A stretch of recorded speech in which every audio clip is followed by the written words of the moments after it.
Now, of course, I'd like to see government support for shipbuilding, but government support has to be deployed wisely. And taxpayers and the wider economy expect that money to be deployed wisely. And I regret to say that this has not been the case of the SNP government, which owns the Ferguson shipyard in Port Glasgow, just along from my seat. The SNP has spent over £500 million on 2 ferries, hundreds of millions of pounds over budget. The SNP government nationalised the yard in 2019. Despite it being state-owned, Audit Scotland in December 2024 raised very serious concerns about the governance at the yard.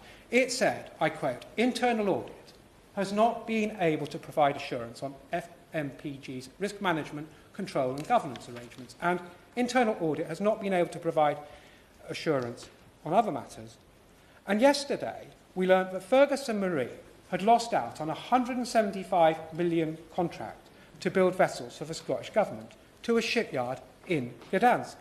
My honourable friend, the member for Inverclyde, is entirely correct to say that the Scottish Government has prioritised opportunities in Poland rather than in Port Glasgow. So the outcome of 6 years of SNP control of this shipyard, hundreds of millions wasted, it's an absolute scandal. It's failed the people of Port Glasgow, some of the most deprived communities in our family of nations, whilst wasting hundreds of millions of taxpayers' money. Port Glasgow desperately needs good jobs, as does the whole of the Clyde region and Glasgow, and we should be incredibly angry at this SNP scandal. This is another SNP failure.